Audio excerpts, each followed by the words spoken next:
Hello मित्रांनो, आज उठलो आपण एकदम सकाळी ते 4 वाजता. आणि ते कुडाळवर जाण्यासाठी, कारण की दुपारून होते ऊन. आणि सकाळी उठून काहीच फायदा झाला नाही, कारण की आपली गाडी आली आत्ता. बसलो मग आपण गाडीत. गाडीत नव्हतं डिझेल, तर गाडीत डिझेल टाकू राहिलो आपण. आणि डिझेल टाकला चाललो आपण कामरगावले. कामरगाव इथून जरा 15 किलोमीटर दूर. आणि झालं तर आपलं कुडाळ भरणं चालू इथं. आणि एवढी भरलेली गाडी आपली.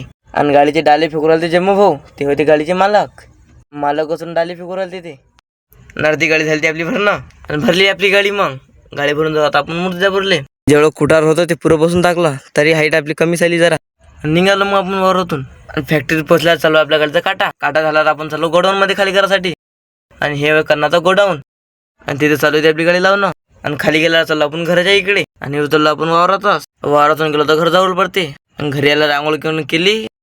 काढवायला आपण घराच्या बाहेर गाडी आपली काढल्यावर आपण जाऊ आता पैसे आणण्यासाठी. आणि इथं आलो आपण पैसे आणाले. इथं आहे आपली पिकअप. आणि हा पंकज भाऊ आणि हा विशाल इथं पैशासाठीच उभे होते. पैसे घेतल्यावर चाललो आपण मुर्जापूर पोहोचल्यावर आपण सगळ्यात पडली आपल्या मुंबईची किस्ती भरल्यावर आपण इथं आलो कपडे घ्यायसाठी. कपडे घेतले ना आपण चाललो आता घराच्या इकडे जाताना आपण घेतलं इथं वडापाव. तर दादाला म्हटलं 2 वडापाव बनव, ते बनवणं चालू होते आपले. वडापाव घेतले आणि चाललो आपण घरी यायला झाला आपल्याला उशीर. तर भेटू मग आपण पुढच्या ब्लॉग मध्ये. आपल्याला फॉलो करून घे जा.